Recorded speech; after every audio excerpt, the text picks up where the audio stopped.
복음 22장 21절 말씀 우리 다 함께 화면과 성경을 통하여 합독하도록 하겠습니다. 이르되 가이사의 것이니이다. 이에 이르시되 그런즉 가이사의 것은 가이사에게 하나님의 것은 하나님께 바치라 하시니 아멘. 21절 말씀으로 가이사의 것은 가이사에게 바쳐야 하는가라는 제목으로 말씀의 은혜를 나누고자 합니다. 우리가 지난 시간까지 예수님의 이 말씀에 대해서 함께 나눴습니다. 그런데 이 가이사의 것은 가이사에게 하나님의 것은 하나님께 바치라는 예수님의 말씀을 우리가 적용할 때 너무 한쪽으로만 적용하는 것 같습니다. 즉 교회에서는 봉사와 헌금에 열심히 하라는 그런 말씀 구절로, 또 세상에서는 국민의 의무와 충성을 다하라는 메시지로서 많이 활용하게 되죠. 그러나 지난 말씀을 통해 우리는 알았습니다. 하나님에 대해서 관심이 없고 하나님의 뜻에 대한 관심도 없고 오직 하나님의 것이나 세상의 것이나 그 어떤 것으로도 내 것으로 채우고자 하는 나의 삶에 치부하고자 하는 그러한 모습, 그것이 바로 죄고, 그 죄에 관한 문제에 대한 메시지가 바로 가이사의 것은 가이사에게 하나님의 것은 하나님께 바치라는 예수님의 말씀을 우리가 알 수가 있었죠. 그런데 오늘 말씀을 통해 다시 오늘 본문 말씀을 살펴보고자 하는 것은 바로 로마 제국은 분명히 아주 악한 권력인데도 불구하고 예수님이 이 로마 제국에 대해서 옳다 그르다 한마디 언급조차 하고 있지 않기 때문에 그렇습니다. 예수님 당시 로마 제국은 도덕적으로 성적으로 극심한 타락이 이루어졌고 우상을 숭배하지 못해 인간인 바로 로마 황제를 신의 영역으로 높이 세웠으며 또한 약소국가들을 침략하여 식민지로 수탈하고 식민지로 삼은 백성들을 노예로 혹사하고 또한 노예로 팔아먹으며 인격적, 인권적 유린을 자행했던 그러한 민족과 나라가 바로 로마의 제국이었던 것이죠. 이러한 로마 제국에 대해서 예수님은 힘과 능력이 분명히 있는데도 불구하고 로마에 대해 어떠한 무력을 사용하여 항거한다는 말도 하지 아니하시고 최소한 사진과 같이 간디나 또한 마틴 루터 킹 목사처럼 비폭력 또한 평화적 저하 운동을 해 나가자라는 그런 메시지도 단 한마디도 하고 있지 않습니다. 로마 제국의 악함에 대해서 최소한 언급이라도 해주면 좋은데 그런 메시지만 한마디라도 위로가 될 것 같은데 로마 제국은 악해, 로마 제국은 나빠라고 정말 유치한 그러한 고백이라도 해주면 참 좋을 텐데 로마 제국에 대해서 어떠한 메시지도 없다라는 사실에 우리는 의문을 갖게 되는 것이죠. 예수님은 세계 최고의 악인 이 로마 제국에 대해서는 이상할 정도로 침묵하셨습니다. 반면에 당시 하나님을 잘 알고 따르는 데 있어서 가장 경건하다고 생각했던 사람들, 유대인 백성들이 경건하다고 존경하다고 하나님 나라에 가장 먼저 들어갈 사람이라고 인정했던 유대 종교 지도자들, 특히 바리새인들에 대해서는 예수님은 저주하고 비판하고 정죄한 것을 보게 되죠. 예수님은 본문의 말씀과 같이 그리고 가이사의 것은 가이사에게 바치라고 하니 예수님의 말씀이 정의롭지 못하게 느껴지고 불합리해 보이며 쉽게 아멘이 나오지 않습니다. 우리가 상식적으로 한번 살펴보십시오. 성경을 항상 인간의 상식으로도 한번 살펴봐야 되죠. 상식적으로 봤을 때 예수님 말씀에 당시 여러분들이 그 자리에 있다면 이 메시지에 아멘할 수 있는가? 쉽게 아멘할 수가 없다라는 거예요. 그러면 예수님께서 가이사의 것을 가이사에게 바치라고 하시면서 로마 제국에 대해서는 그 어떠한 악에 대해서 한 말씀도 하지 않는 이유가 무엇일까? 그 이유가 무엇일까요? 그것을 이 시간에 한번 살펴보고자 합니다. 예수님의 이러한 뜻을 알 수 있는 힌트는 항상 성경에 있습니다. 구약 성경에 보면 지금 예수님의 상황과 아주 비슷한 상황이 바로 구약 시대에도 나와 있습니다. 바로 누구를 통하여? 예레미야 선지자를 통하여 예수님과 같이 메시지를 전하고 있죠. 예레미야 선지자는 적국 바벨론에 대해서 어떠한 저항을 하라는 말을 하지 않았습니다. 단순하게 저항하지 말라는 말만 하지 않은 것이 아니라 더 넘어가서 차라리 바벨론의 적국에 항복하라고 말하죠. 그리고 협조하라고 말합니다. 예레미야 선지자의 대부분의 메시지는 여러분 예레미야서를 살펴보게 되면 하나부터 끝까지 다 바벨론에 항복하라는 거예요. 대표적으로 예레미야 21장 8절과 9절입니다. 우리 한번 읽어볼까요? 자, 시작. 여호와께서 말씀하시기를 보라, 내가 너희 앞에 생명의 길과 사망의 길을 두었노라. 너는 이 백성에게 전하라 하셨느니라. 이 성읍에 사는 자는 칼과 기근과 전염병에 죽으려니와 너희를 애워싼 갈대아인에게 나가서 항복하는 자는 살 것이나 그의 목숨은 전리품같이 되리라. 보십시오. 하나님께서 에레미야 선지자를 통하여 말씀하셨습니다. 에레미야 선지자가 뭐라고 얘기합니까? 너는 이 백성에게 전하라.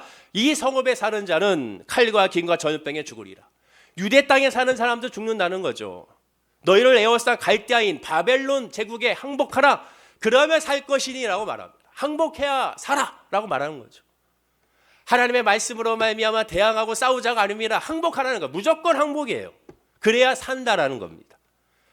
북왕국 이스라엘은 BC 722년 아수르 제국에서 멸망했고, 그로부터 150년 후에 남유다 왕국은 근근히 이어오다가 586년 BC 기원전 586년에 바벨론 제국의 느부갓네살 왕에 의하여 멸망당하게 됩니다. 멸망당하기 이미 20년 전부터 다니엘과 세 친구를 비롯한 많은 유대인들이 바벨론의 포로로 끌려가게 되죠.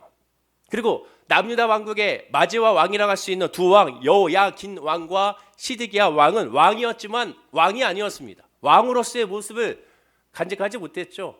그저 허수아비 왕에 불과했습니다. 왜? 바벨론의 왕에 의해서 그저 세워진 왕이기 때문에. 자연히 유대인들은 바벨론 제국의 극도의 반감을 가지게 되죠. 그럴 수밖에 없죠.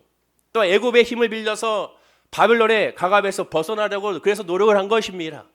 왜? 바벨론이 자기들 식민 지배하고 있으니까. 그러는 와중에 유대 전 군민 중에 유일하게 딱 한 사람 예레미야, 그것도 선지자라 할 수 있는 예레미야만 혼자서 바벨론에 대항해서 싸우자, 하나님 우리와 함께 하시니 능히 이길 수 있다라는 메시지를 전해주는 것이 아니라 싸워보지도 않고 항복하라를 먼저 말하는 거죠. 싸워보지도 않고 협조하라를 먼저 말합니다. 자, 그러면 생각해 보십시오. 예레미야 선지자가 바벨론에 항복하라는 이 메시지는 당시 유대인들에게 희망의 메시지고 소망의 메시지고 아멘의 메시지일까? 할렐루야의 메시지일까요? 전혀 그렇지가 않죠. 우리나라 경우를 살펴보십시오. 일본이 한국을 강점했을 때 민족의식이 투철한 사람도 어떻게 했습니까? 해외로 나아가 열강의 도움을 받고자 노력하죠. 이승만은 사진과 같이 이승만은 미국으로 건너갔고, 김구 선생은 바로 중국 상해로 건너가 임시정부를 세우게 되죠. 왜? 독립을 위해서 나가는 겁니다. 반면에 일본에 항복하는 것만이, 예레미야 선지자처럼 일본에 항복하는 것만이, 일본에 협조하는 것만이 조선이 사는 길이다, 일본의 지배에 당하는 것이 우리가 더 살 길이라고 외쳤던, 홍보했던, 협력했던 사람들 중에 대표적인 인물이 누굽니까? 이완용이잖아요. 이완용이 독립협회 초대 회장 아닙니까? 초대 회장이었던 독립협회 회장이었던 이완용이 바로 친일 매국노의 대명사가 된 것이죠. 그래서 지금까지 욕을 먹고 있습니다. 이 이완용이는 일본과 협조하라는 거죠. 일본에 항복하라는 거죠. 함께하는 것이 조선이 사는 길이라. 당시 유대인들이 있어서 예레미야는 이완용과 같은 입장이라고 할 수 있습니다. 예레미야는 완전 이완용이죠. 그 여러분도 생각해 보십시오. 당시 여러분 예레미야 때 있었으면 여러분 예레미야를 어떻게 보겠습니까? 박수치면서 환영할까요? 예레미야에 대한 유대 백성들의 그런 반응은 그래서 이해가 되지 않습니까? 저 미친놈이라고 할 수밖에 없죠. 저 죽일 놈이라 할 수밖에 없죠. 돌로 저 실제로 죽이려고 그랬지 않습니까? 우리가 이완용을 보는 것처럼. 물론 예레미야 이완용 같지 않습니다. 이완용은 조선이 항복함으로 말미암아, 일제 협조함으로 말미암아 그 말을 함으로 일본에 의해서 많은 치부를 가지게 되죠. 많은 재산을 소유하게 되고 많은 권력을 소유했습니다. 그러나 예레미야는 그런 것이 없죠. 예레미야 선지자가 이렇게 선포한 것은 당시 국제 정세에 눈에 띄었기 때문이 아니고 영적으로 뛰어냈기 때문이 아니며 전 유대 민족이 자기가 이렇게 말을 한다는 것에 대해서 반드시 반감을 갖고 싫어하고 그것을 듣지 않는다는 사실을 모를 리가 없었을 것입니다. 그럼에도 도무지 말도 안 되는 것 같은 이러한 권면을 한 까닭이 뭡니까? 단 하나죠. 하나님이 그렇게 말씀하셨으니까. 예레미야 선지자도 인간입니다. 성경에 나와 있지 않지만 하나님께서 예레미야 선지자에게 야 바벨론 항복하라고 얘기해. 그게 너희들이 살 길이라고 얘기해. 쉽게 이게 용납이 되겠습니까? 그럼에도 불구하고 예레미야 선지자는 하나님이 말씀하셨으니까 그 말씀을 그대로 전하는 거예요. 개인적인 상식과 개인적인 경험과 개인적인 지혜를 초월한 하나님의 성령의 인도함으로 말미암아 주님 말씀이니까 전하게 되는 거예요. 자, 그러면 왜 하나님은 바벨론에게 항복하라고 명령했을까? 예레미야 선지자를 통하여 하나님께 드러나고자 하는 하나님의 뜻이 무엇일까? 그것을 파악해야죠. 자, 하나님은 예레미야 29장 4절과 5절에 이렇게 말합니다. 너무나도 기막힌 말씀이에요. 한번 읽어볼까요? 자, 시작. 만군의 여호와 하나님께서 예루살렘에서 바벨론으로 사로잡혀 가게 한 모든 포로에게 이와 같이 말씀하시니라. 너희는 집을 짓고 거기에 살며 텃밭을 만들고 그 열매를 먹으라. 이 하나님의 말씀이에요. 이거 아멘 나옵니까? 다시 보세요. 모든 포로에게, 자, 모든 포로에게 말씀하시는데 너희는 집을 짓고 어디서? 거기서 살며. 어디? 바벨론에서 집을 짓고 바벨론에서 텃밭을 만들고 바벨론 가서 열매를 먹으라는 거예요.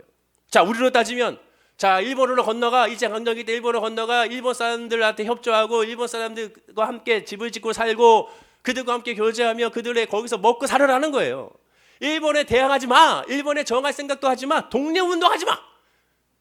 그들과 함께 협조하면서 그 땅에서 먹고 살아. 지금 그 얘기하는 거예요. 그럼 여러분들 이게 아멘 나옵니까?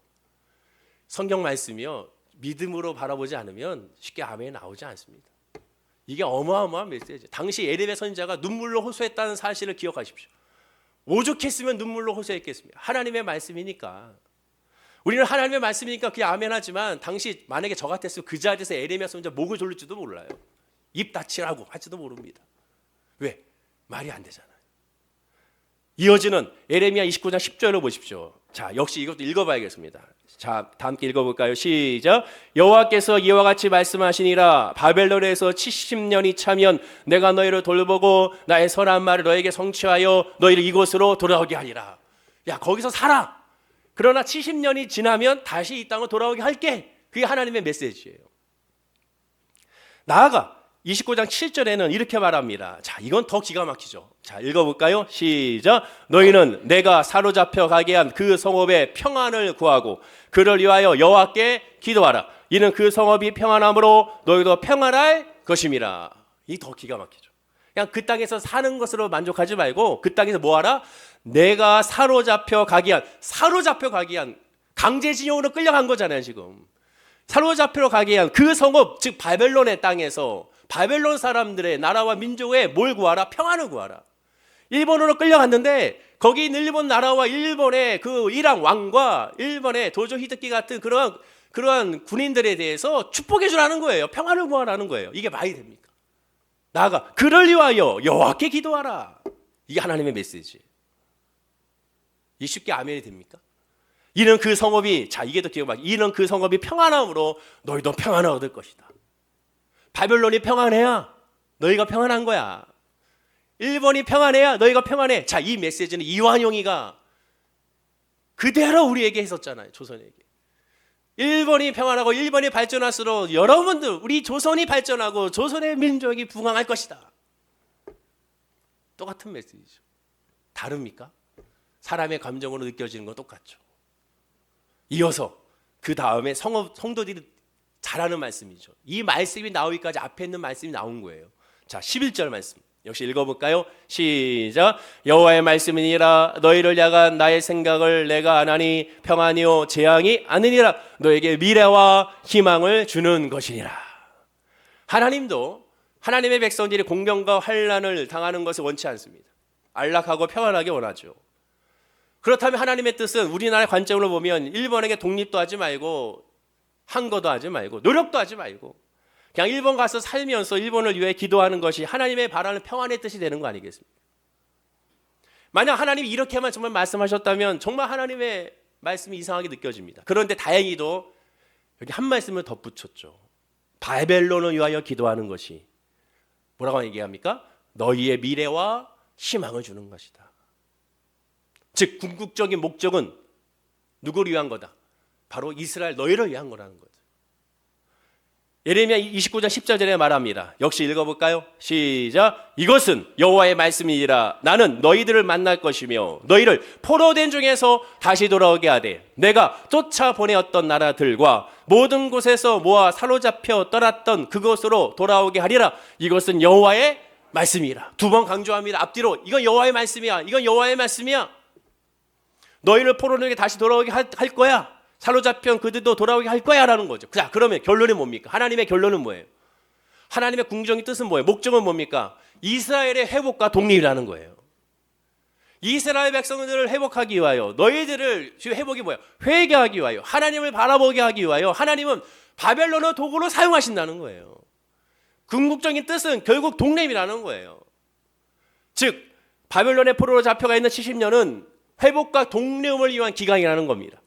필수적으로 통과해야 되는 중간 과정이라는 거예요. 그리고 이스라엘 백성들을 위하여 바벨론은 단지 지금은 부강해 보이고 좋아 보일지 몰라도 이들은 너희들을 위한 도구에 불과해. 나의 관심은 바벨론에 있지 아니하고 애굽에 있지 아니하고 너희에게 있어. 너희를 위하여 내가 하는 모든 은혜로운 것이라는 사실을 강조하고 있는 것이죠. 순전히 이해를 돕기 위해서 비유를 들자면, 완전하지 않지만 봄이 되면 꽃가루와 미세먼지가 말미암아 차가 금방 더러워지잖아요. 얼마 전만 해도 정말 미세먼지도 그 꽃가루로 보이고, 잠깐 검은 차를 세우는 사람들 더 잘할 겁니다. 잠깐 세워놓으면 금방 더러워져요. 그럼 어떡합니까? 차 타기 전에 한 번씩 사진과 같이 먼지털이로 탁 털어내잖아요. 자동차를 소중히 아끼는 사람들은 열심히 털어냅니다. 우리 주변에도 보면 그런 분들이 많잖아요. 광택을 유지하게끔 털어내죠. 그리고 실제로 먼지가 쌓여있는 거 이 먼지털로 조금만 털면 금방 깨끗해지잖아요. 근데 이 먼지털이 이 먼지털이기를 좋아하는 사람은 없습니다. 주변에 자동차에 먼지털이기가 너무 좋아서 여기다가 치장하고 여기다가 뭐 그림도 그리고 여기다가 뭐 이렇게 장식도 하고 이런 분이 있어요? 한 명도 없어요. 만약에 그런 분이 있으면 정말 그분 이상한 거죠. 나 먼지털이 너무 좋아. 이거 사랑해. 이거 나 끌어안고. 하지만 자동차는 어때요? 열심히 닦고 옆에 세차장 가보면요, 세상에 이마트 가느라고 한번 어떤 차가 이제 닦고 있는데 오는데 1시간 정도 걸렸는데도 불구하고 아직까지도 닦고 있어. 그냥 그만큼 자동차 사랑하시는 분들은 그냥 닦고 또 닦고 안에 또 닦고 또 여러 가지에서 설치하고 붙이고, 또 자동차 어떤 분들은 막 온갖 이상한 스티커들 막 붙여가지고 반짝반짝반짝 하고 다니잖아요. 왜? 자동차가 너무 좋으니까.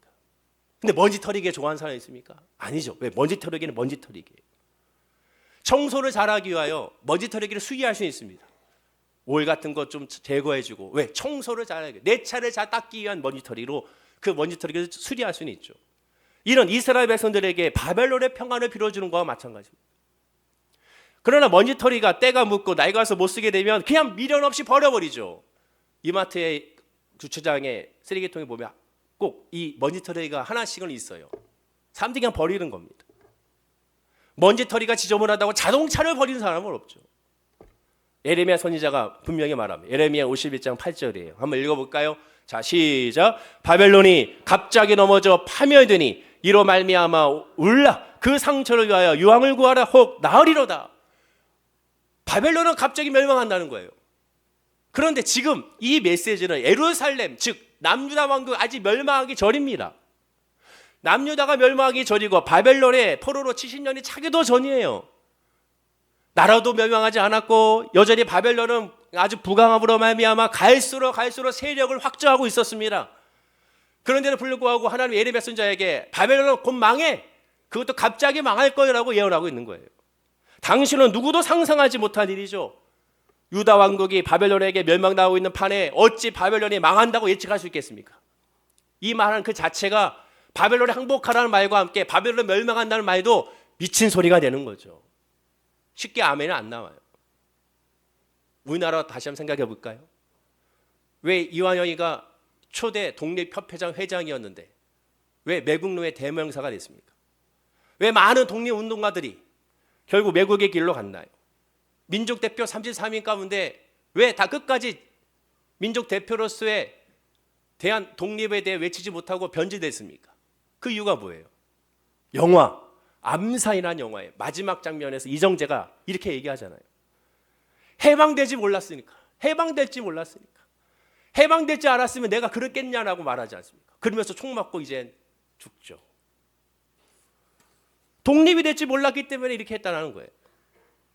예레미야 선지자도 당시에도 세상 모든 나라가 바벨론의 위세에 눌려있기에 아무도 상관하지 못합니다. 뭐 바벨론이 망한다고? 무슨 소리 하는 거야? 그러니 항복하라고? 또 무슨 소리 하는 거야?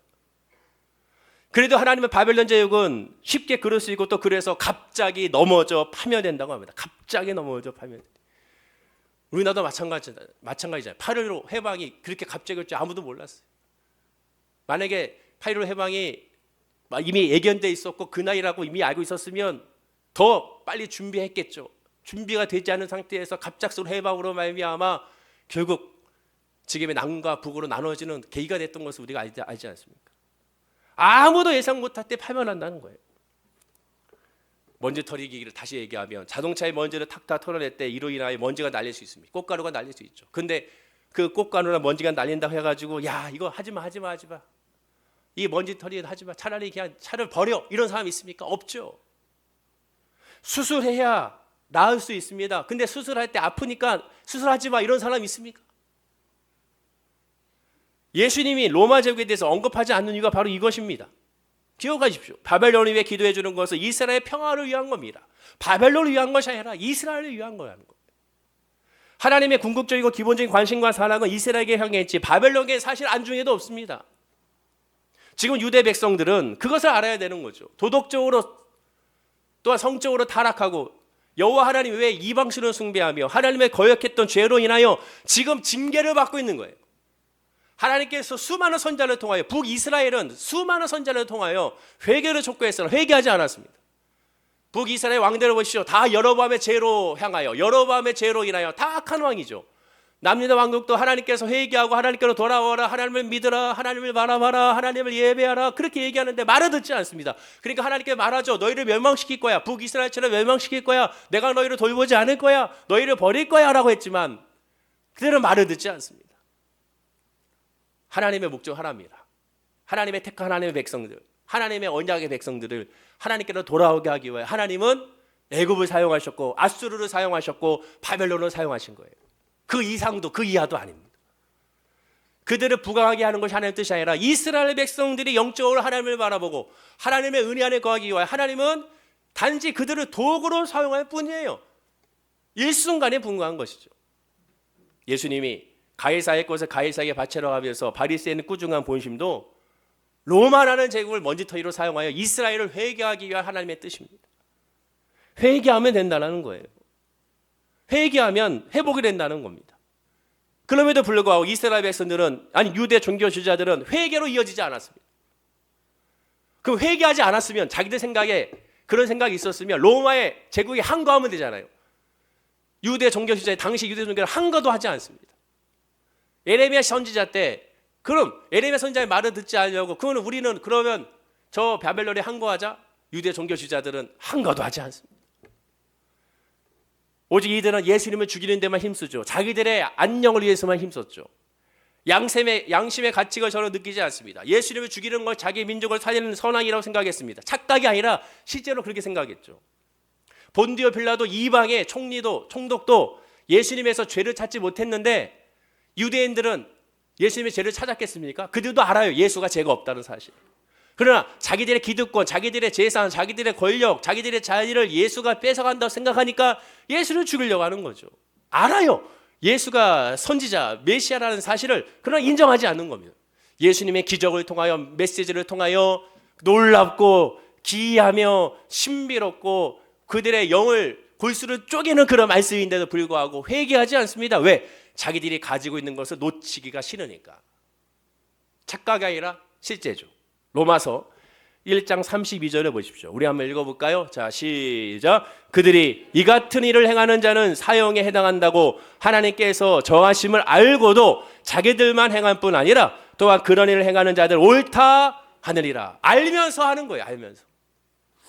율법에 따르면 과실치사는 용서받습니다. 하지만 고의적인 살인은 바로 사형에 처하죠.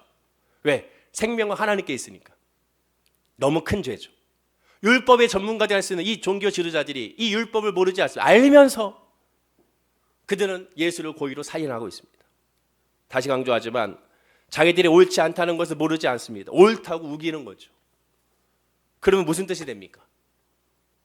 로마서 1장 21절과 23절의 뜻이 먼저가 되죠. 우리 한번 읽어보겠습니다. 시작. 하나님을 알되 하나님을 영화롭게도 아니하며 감사하지도 아니하고 오히려 그 생각이 허망하여지며 미련한 마음이 어두워졌나니 스스로 지혜 있다 하나 어리석게 되어 썩어지지 아니하는 하나님의 영광을 썩어질 사람과 새와 짐승과 기어다니는 동물 모양의 우상으로 바꾸었느니라. 하나님을 알되 하나님 영화롭게 하지 않습니다. 하나님을 모르는 거죠. 자신이 우상이 되는 겁니다. 고린도후서 4장 4절이 됩니다. 우리 읽어보겠습니다. 시작. 그 중에 이 세상의 신이 믿지 않은 자들의 마음을 혼미하게 하여 그리스도의 영광의 복음의 광채가 비치지 못하게 하니니 그리스도는 하나님의 형상이라. 믿지 않은 거예요. 믿지 않은 거예요. 하나님을 믿지 않은 겁니다. 그저 지식으로 아는 거죠. 종교성만 있죠. 종교만 있죠. 신앙은 없는 겁니다. 만약에 유대인들에게 있어서 로마에서 해방되는 것이 참 평안을 주는 길이라면 예수님이 왜 안 가르쳤겠습니까? 예수님이 제일 먼저 로마 제국에 향하여 평화의 행진을 할지도 모릅니다. 맨 앞장을 섰겠죠. 로마 제국에서 해방되는 것이, 그것이 이스라엘을 사는 궁극적인, 하나님을 깨닫는 궁극적인, 하나님 앞에 엎드리는 궁극적인, 하나님은 나의 주 나의 하나님을 외칠 수 있는 가장 큰 최고의 지름길이라면 예수님은 제일 먼저 앞장섰을 것입니다. 하지만 예수님은 그렇게 하지 않았죠. 왜? 그것이 먼저가 아니기 때문에. 하나님은 우리의 생각과는 달리 바벨론 포로가 되는 것이 재앙이 아니라 평강이라고 그랬습니다. 아무리 현실에 먹고 사는 것이 풍족하고 고난이 없다 하더라도 인간은 하나님이 없이는 다 쓸모없는 헛된 것에 불과하다는 사실을 알라는 거예요. 하나님이 먼저입니다. 아까 우리가 성가대 찬양처럼 예수보다 귀한 것은 없죠. 예수가 있고 나서 민족과 나라가 있는 거예요. 그것을 반대로 생각하면 안 됩니다. 자, 그렇다고 또 오해하지 말아야 될 것이, 야, 그러면 일제강점기 때 우리가 일본 항복하는 것이 잘한 건가? 그게 아니죠. 바로 에레미야 선지자의 또 하나님께서는 바벨론에게 그렇게 말씀하셨고, 또 일제강점기 때는 하나님께서 또 하나님 주시는 메시지로 민족대 33명 가운데 16명이 목사님들 아닙니까? 불의에 대해서 항거하고 그에 대해서 말하고 하는 것이 하나님의, 그때는 하나님의 뜻입니다. 하나님께서 주어지는 메시지는 그때 달라요. 그 환경과 그 상황에 따라서 공식이 없다고 말씀드렸어요. 그래서 뭐 해야 됩니까? 늘 깨어서 하나님께 부르짖어야죠. 야, 예전에 이렇게 했어요. 이번에도 이렇게 할 거야? 아닙니다. 예전에 이렇게 했으니까 이번에는 하나님 어떻게 말씀하실까? 그리고 무슨 말씀을 하시든지 결국은 하나님의 은혜 가운데서 선을 이룰 것이라는 믿음의 확신으로 나가는 것이, 그것이 하나님 앞에 믿음이라는 거죠. 성경에 욥만큼 어마어마한 고통을 졸지에 당한 사람은 없을 것입니다. 욥은 전 재산은 물론 전 자식을 하루아침에 잃었죠. 전신의 독종과 악창으로 말미암아 하루 종일 24시간 내내 고통을 당하고 기왓장으로 몸을 긁으면서 살아가게 됐습니다. 우리 같으면 자식이 죽은 것만으로도 정말 미칠 것 같은 그런 힘듦에 지치는 모습일 텐데 불구하고 그는 모든 것이 다 사라졌습니다. 그런데 불구하고 이스돌로 하나님을 부정하지 않았죠. 주변에 욥의 친구들과 욥의 아내는 하나님을 부정하라, 하나님을 저주하라 했는데 불구하고 그는 그렇게 하지 않았습니다. 그러나 욥은 하나님에게 늘 원망은 하지 않았지만 하나님께 의문은 갖고 있었죠. 왜 이런 일들이 일어나는지에 대해서는 의문을 갖게 됐습니다. 그러자 하나님이 욥에게 찾아와서 100개가량의 질문을 욥에게 하게 되죠. 네가 한번 대답해봐라. 근데 100개의 질문은 바로 자연에 대한 거였어요. 바람에 대해서, 물에 대해서, 이런 자연에 대해서, 우리 일상생활에 느끼는 공기, 일상생활의 모든 것에 대해서 가장 단순한 질문들을 하나님은 욥에게 하죠. 그러나 욥은 하나도 대답하지 못합니다. 그때 욥은 깨달았죠.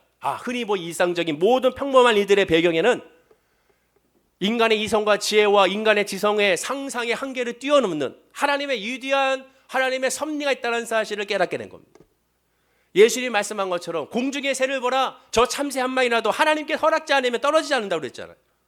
모든 것은 다 하나님의 역사요, 모든 것은 하나님의 손에서 이루어지며 모든 것은 하나님이 허락해야 이루어진다는 사실을 아멘하는 것이 바로 믿음이라는 거죠.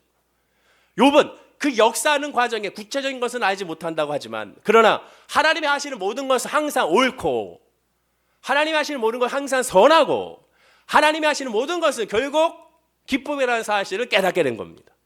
그가 단순하게 종교성이 키워진 것이 아니라 도덕성이 키워진 것이 아닙니다. 하나님의 성령으로 말미암아 이 모든 걸 하나님께 내어 맡겼으니, 나의 생각과 나의 의심과 나의 모든 가치관을 하나님께 맡겼으니 나의 모든 마음 가운데 성령으로 말미암아 하나님으로 채워져서 결국에는 이해는 할 수 없지만, 알 수는 없지만, 그러나 모든 것에 결국 하나님이 이루신다는 사실에 그 하나만으로 그는 만족하고 위로받고 평안을 얻게 된 것이죠. 그게 바로 하나님과의 관계고, 그것이 바로 성령 충만이고, 그것이 바로 믿음입니다. 즉 욥은 이해는커녕 불평과 원망과 불신만 앞서는 여러 가지 모든 상황과 고난 가운데 선하신 하나님이 나의 하나님이니 결국 이것은 합력하여 선으로 인도하는 사실을 확신한 거예요. 그 결과에 대해서 이제 생각하지 않습니다. 내가 원하는 결과도 생각하지 않아요. 그 반대의 방향으로 갈지라도 결국 하나님의 선이 나에게 역사하신다는 사실에 아멘한 겁니다. 그게 믿음이죠. 성령 충만했던 예리의 선지자가 바로 그것을 전하고 있는 거예요. 모든 사람이 봤을 때 재앙이자 죽는이라 여겼던 바벨론 포로로 가는 것도 결국 하나님의 선으로 우리를 인도하시는 과정이라는 사실을 깨닫게 된 겁니다. 현실의 고통이 없어지면 인간은 자유로운 거 아닙니다. 현실의 고통이 없어지면 또 다른 고통이 다가오고, 그러나 하나님이 계시면 그 어떠한 고통과 환난에도 넉넉히 이길 수가 있는 것이죠. 불신자들은 스스로 자유롭고 평안하려고 노력합니다. 흔히 말하듯이 바로 자아를 충족하기 위하여 이전에 자아를 발견하고 애쓰게 되죠. 그래서 취미, 일, 돈, 명예, 지성, 권력, 사랑 최대한 추구해 봅니다. 그래서 여전히 부족하지만 종교에도 귀해보고 갑갑하게도 마찬가지가 되는 것이죠. 점점점 시대가 달라지면서 사고방식이 달라지고 있습니다. 일하는 것도 마찬가지예요. 워라밸을 추구하고 있는 시대죠. 제가 참 개인적으로 놀란 것은 신학생들과 대화를 통해서 예배 채플을 통해서 대화할 때 요새 신학생들, 신학대학원 세대 주예기를 가겠다는 그런 신학생들의 그런 교역자로서, 부교역자로서 교회를 찾는, 교회를 선정하는 그런 기준이 앞으로의 나의 사역의 길이 어디로 갈 것인가, 내가 교회학교 사역을 원하니까 교회학교 사역을 잘할 수 있는 곳이 어딜까, 청년 사역을 원하니까 청년 사역을 잘할 수 있는 곳이 어딜까, 내가 성인 사역을 좀 하고 싶은데 성인 사역을 잘 배우고 할 수 있는 것이 어딜까, 특수 사역을 하고 싶다면 그 특수 사역을 위한 곳이 어딜까, 이런 사역의 그러한 기준으로 찾는 것이 아니라 나의 워라밸을 온전히 할 수 있는 것이 어딜까를 찾는 것이죠. 8시간 근무를 합니다. 자, 그럼 어떤 일이 일어납니까? 교역자는 언제든지 전화도 받아요. 언제든지 장례가 일어날 수 있고 언제든지 예배를 할 수밖에 없습니다. 8시간 근무하면 나머지 시간 전화를 받지 않아요. 세상에 그러잖아요. 카톡이라든가 일과 시간 이후에 하게 되면 그것이 법적으로 제재를 되지 않습니까? 이제는 그런 시대가 됐어요. 교육자들도 이제 그런 시대가 점점 좀 그런 이야기를 하고 있는 시대가 된 겁니다. 너무 충격적인 거예요. 자, 그러면 금요 이미 점점 좀 많은 교회에서 금요 예배가 우리 교회는 9시 하지 않습니까? 그러면 예전처럼 출근을 9시 반에 하지 않아요. 새벽 예배도 있잖아요. 그럼 그 시간에 다 포함해서 8시간을 합니다. 그러니까 어떻게 합니까? 금요일 날, 수요일 날 정예 예배가 있으니까 오후 1시나 2시에 출근하는 거예요. 토요일 날 쉬어야 됩니다. 다음 주 주일 예배가 있는데 예배 준비해야지. 아니, 쉬어야 되는 거예요. 주 5일 근무. 그런 시대가 돼가고 있습니다. 워라밸을 추구하고 있는 거죠. 모든 가치관이 점점 바뀌고 있는 시대가 됐습니다. 그런데 너무 안타까운 것은 그 모든 것이 바뀌는 건 좋지만 거기에 하나님과 하나님의 말씀과 성령 중심으로 그것이 바뀌어져야 된다는 거죠. 끝까지 정말 완악하게도 예수님의 십자가에 드러난 하나님의 사랑 앞에는 절대 무릎 꿇지 않는 것이 인간의 모습입니다. 그것이 정말 하나님의 뜻이라면 그렇게 하면 됩니다. 그러나 그것이 하나님께 정말 원하시는 것일까에 대해서는 심각하게 물음표로 기도하지 않는다는 거죠. 말씀에 비춰서 바라보지 않는다는 것이 문제가 되는 겁니다. 오늘 본문에서 예수님의 참뜻은 하나님의 것을 하나님께 온전히 돌려드리지 않으면 너의 영혼은 만족을커녕 평안이 없다는 거예요. 특별히 하나님의 택한 백성으로 부름받은 유대인들로 너희 전부 하나님께로 돌려드리라는 겁니다. 로마 같은 현실적 고난도 하나님이 책임져 주실 테니 제발 먼저 하나님과 관계가 회복하라는 거예요. 회개하라는 겁니다. 그러면 된다는 거예요. 이를 위하여 하나님은 나머지 모든 것들을 우리에게 주신다는 겁니다. 제발 하나님 앞에 있는 모습 그대로 서라는 거예요. 외식하지 말라는 거예요. 하나님만 바라보라는 거죠. 가이사야는 가이사에게, 하나님 것 하나님께 이 말씀을 듣던 이 유대 종교주의자들이 아무 소리 못했잖아요. 왜? 그들은 하나님의 것도 자기 것으로, 가이사의 것도 자기 것으로 치부했지 않습니까? 그 사실을 너무나 잘 알기에 이것을 드러내놓고 공개적으로 얘기하게 되면 오히려 자기들이 더 망신을 당하고 더 위험에 빠질 수 있으니 그 자리에서 그냥 물러난 거죠. 제발 하나님께로 돌아오라는 주님의 메시지가 바로 이 메시지가 되는 거예요. 아까 말씀드렸던 마틴 루터킹 목사는 비폭력 평화적 저항운동을 가르치고 실천했습니다. 정말 대단한 목사님이셨죠. 이 흑인의 인권을 회복하고 세상에서 소외되고 비참한 자들에게 꿈을 심어줬습니다. 마틴 루터킹 목사님의 가장 유명한 연설이 뭐예요? 나는 꿈이 있습니다로 시작하잖아요. 위대한 업적을 낳았죠. 예수님과 비교하면 예수님이 세리, 창녀, 고아, 나병 환자 같은 유대 사회에서 상실된 자들을 먼저 찾아가 위로하고 교제하며 사랑으로 섬긴 것과 같습니다. 자, 그런데 한번 가만히 생각해 보세요. 좀 슬프지 않습니까? 저는 개인적으로 그래요. 마틴 루터킹 목사님이지 않습니까? 마틴 루터 사회사업가, 마틴 루터 인권 운동가면 상관없는데 마틴 루터 목사님인데 마틴 루터 목사님의 메시지에 늘 기억나는 첫 번째는 나는 꿈이 있습니다가 됩니다. 흑인 인권이죠. 물론 중요하죠. 그런데 흑인 인권이든 뭐든지 예수 그리스도의 십자가의 복음의 바탕이 아니면 다 무너지게 된다는 사실을 깨달아야죠. 예수님이 이 땅에 오신 이유가 뭡니까? 소외된 사람들을 위로하고 교제하며 사랑으로 섬기고 하려고 오신 것이 아니잖아요. 사랑과 섬기는 일은 기독교가 아니더라도 타 종교도 아니 일반인도 실천할 사람이 많고 더 잘하는 사람들이 많습니다. 예수님이 이 땅에 오신 목적은 오직 하나입니다. 우리의 죄를 구원하기 위하여 십자가로 말미암아 모든 죄를 사하기 위하여 예수님만이 길이요 진리요 생명임을 알게 하기 위하여 이것 때문에 오신 거지. 저 소외된 사람들, 저 가난한 사람들 함께 밥 한 끼 먹으러 오신 것이 아니에요. 그들에게 빵 하나 주려고 오병의 기적으로 물고기 주고 또 떡 주려고 오신 것이 아닙니다. 그것은 예수가 누구인지를 알려주는 통로의 역할이지 그것 자체가 목적이 아니죠. 목적은 예수를 만나는 거죠. 또한 하나님을 만나는 자는 자연스럽게 그 하나님의 사랑 안에서 이웃 사랑해야 되고 이웃 사랑으로 말미암아 우리가 요구하는 인권, 우리가 생각하는 모든 것들이 다 봉사와 헌신이 그 믿음의 바탕으로 흘러가게 되는 거죠. 그것이 좀 안타까운 거예요. 그래서일지 모르겠지만 마틴 루터킹 목사의 지금 자녀들을 보십시오. 그리고 손주들을 보세요. 마틴 루터킹 목사의 소천 이후에 무슨 일이 일어났습니까? 마틴 루터킹 목사의 유산과 그 저작권을 가지고 그 자녀들끼리 소송전, 지금까지도 소송전을 벌이고 있어요. 지금까지도 소송전. 그 소송전을 벌이면서 결국 변호사들에게 어마어마한 돈이 들어가고 그 돈은 또 어디서 나옵니까?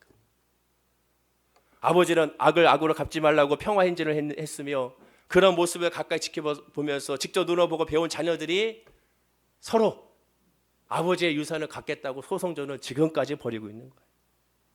지금 유대 백성들과 크게 다르지 않지 않습니까? 어쩌면 저와 여러분의 모습과 크게 다르지 않은지를 살펴봐야 되는 것이죠. 인간이 고안한 사상, 철학, 도덕, 종교는 분명히 선하고 경건하지만 그런 것으로 완전한 자유와 평안과 위로를 얻을 수 없고 그것으로 구원을 얻을 수가 없습니다. 기억하십시오. 인간을 진정으로 인간답게 만들어주는 이는 하나님밖에 없고 오직 복음밖에 없음을 깨달아야 되는 것이죠. 말씀을 맺겠습니다.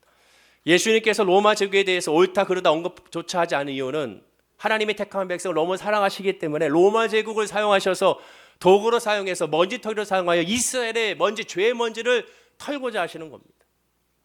오죽했으면 그렇게 했겠습니까? 수많은 기회를 줬어요. 회개할 수 있는 기회를 줬어요. 그러나 그 회개를 놓쳐버리자 하나님은 로마 제국을 도구로 사용하신 거예요. 대신에 예수님 이제는 하나님께로 돌아오라고 말합니다. 그러면 된다는 거예요. 그리고 외식의 가면을 벗으라는 거, 있는 모습 그대로 제발 나오라는 거죠. 그리고 로마의 문제도 그러면 하나님께 해결해 주신다는 겁니다. 에레미야 선지자가 했던 메시지와 똑같아요. 그런데도 유대인들은 더 외식이 심해졌고 더 우상 숭배가 심해졌고 유대 종교 지도자들은 그 이후에 더 많이 환전상을 두고 더 많이 착복하고 더 많이 칩으로 말미암아 더 많이 재산을 더 늘렸음을 보게 됩니다. 결국 하나님은 어떻게 하셨습니까? 도저히 안 되자 로마 제국을 더 강하게 먼지털이로 사용하셔서 하나님의 성전을 다 황폐화시켜버렸죠. 다 파괴시켜버린 것을 보게 되죠. 혹시 지금 욕같이 이해 못할 고난 중에 있어 하나님께 원망하고 있는 분이 있지 모르겠습니다. 바리새인처럼 세상 악에 고개 숙이기 싫어서 영적 자존심이 솟아나오고 있는데 불구하고 하나님은 그 악에 수sam한 것처럼 여기는 사람이 있지 모르겠습니다. 왜 하나님을 정의롭지 못한가? 이 세상을 내가 왜 정의롭지 못한가? 이런 생각이 있는 분이 있는지 모르겠습니다. 그러나 이와 같은 때에 기억할 것은 오직 하나입니다. 하나님은 선하시다는 거고 하나님이 하신 모든 것은 완전하다는 거고 먼저 하나님을 바라보는 것이 그러니까 먼저라는 거예요. 우리 할렐루야 찬양대 가사처럼 예수보다 귀한 것은 없습니다. 입술로만 귀로만 듣고 끝내는 것이 아니라 그 메시지의 그 고백이 예레미야 선지자의 고백이고 지금 예수님의 메시지의 고백이라는 사실을 깨닫고 그러니 우리 하나님 앞에 엎드려야 되는 것이죠. 하나님의 관심과 사랑은 오직 하나님의 택한 저와 여러분에게 있습니다.